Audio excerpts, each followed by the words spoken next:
গত ৩রা ফেব্রুয়ারি ইডির সময় চাওয়ায় এক সপ্তাহের জন্য পিছিয়ে গিয়েছিল মামলা।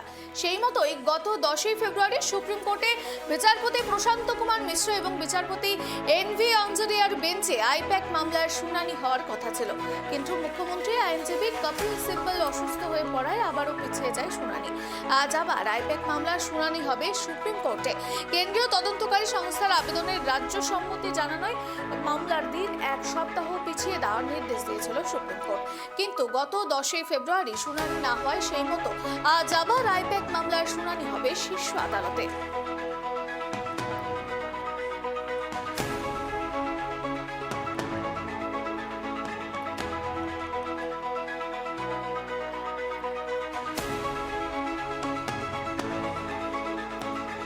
ইডি দায়ের করা মামলার শুনানি, এই শুনানি ঘিরে আপনাদেরকে আরো বিস্তারিত জানাবো।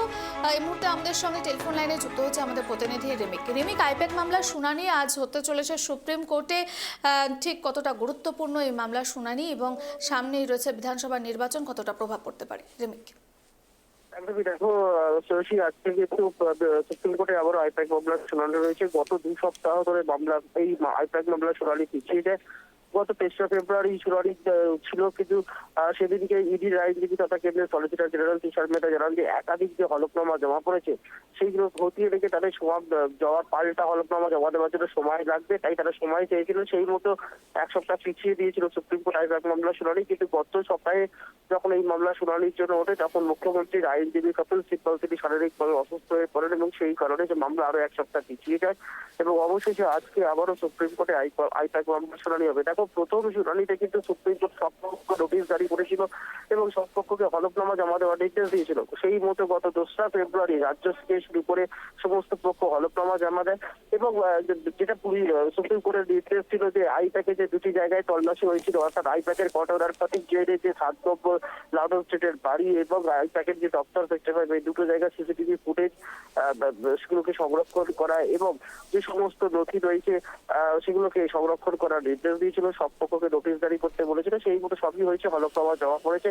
এখন দেখার যে রাজ্য থেকে শুরু করে পুলিশ থেকে শুরু করে মুখ্যমন্ত্রী মমতা বন্দ্যোপাধ্যায় তারা যে হলফনামা জমা দিয়েছে সেই হলফনামা খতিয়ে দেখে ইডির পক্ষ থেকে পাল্টা কি হলফনামা জমা দেওয়া হয়। কেননা ইডির পক্ষ থেকে খুব স্পেসিফিক অভিযোগ ছিল যে তদন্তে বাধা দেওয়া হয়েছে মুখ্যমন্ত্রী নিজে এবং শীর্ষ পুলিশ আধিকারিকরা রাজ্যে তারা তদন্তে বাধা দেন, তদন্তস্থলে যান এবং নথিপত্র তারা সরিয়ে নিয়ে চলে আসে এবং একদম নাম করে তৎকালীন সিপি মনোজ বর্মা, তৎকালীন ডিজিপি রাজীব কুমার সহ মুখ্যমন্ত্রী মমতা বন্দ্যোপাধ্যায় এবং পুলিশের রাজ্য পুলিশের একাধিক শীর্ষপদস্থ আধিকারিকদের বিরুদ্ধে একদম স্পেসিফিক অভিযোগ করেছিল এবং সেই অভিযোগের ভিত্তিতে রাজ্য পুলিশ তারা সবাই হলফনামা জমা দিয়েছে এবং রাজ্যের যেটা দাবি যে মুখ্যমন্ত্রী মমতা বন্দ্যোপাধ্যায় যে দাবি করেছেন যে সমস্ত এসআইআর এর যে অভিযোগ ছিল সেগুলো তৈরি করে পাচার করা হয়েছে, এমনকি 24-এর বিধানসভা নির্বাচনের যে প্রার্থী তালিকা ছিল তাদের এবং যে সমস্ত বুথ সভাপতিদের বা এজেন্টদের নাম ছিল সেই সমস্ত তথ্য পাচার করা হয়েছে এবং রাজনৈতিক প্রতিহিংসা চরিতার্থ করার জন্যই কেন্দ্রের বিজেপি সরকার এই কেন্দ্রীয় তদন্তকারী সংস্থাকে ব্যবহার করেছে। এগুলো স্পেসিফিক অভিযোগ ছিল মুখ্যমন্ত্রীর।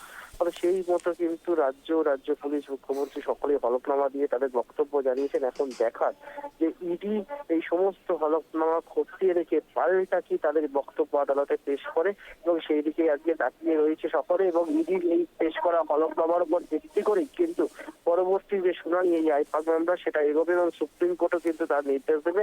সেই জন্য এই মামলার শুনানি অত্যন্ত গুরুত্বপূর্ণ এবং সব থেকে যেটা বেশি গুরুত্বপূর্ণ যে ইডি কি জানাচ্ছে সুপ্রিম কোর্টে আছে। ধন্যবাদ রিমিক। আপনারা দেখছেন আইপ্যাক মামলার শুনানি হতে চলেছে আজ সুপ্রিম কোর্টে।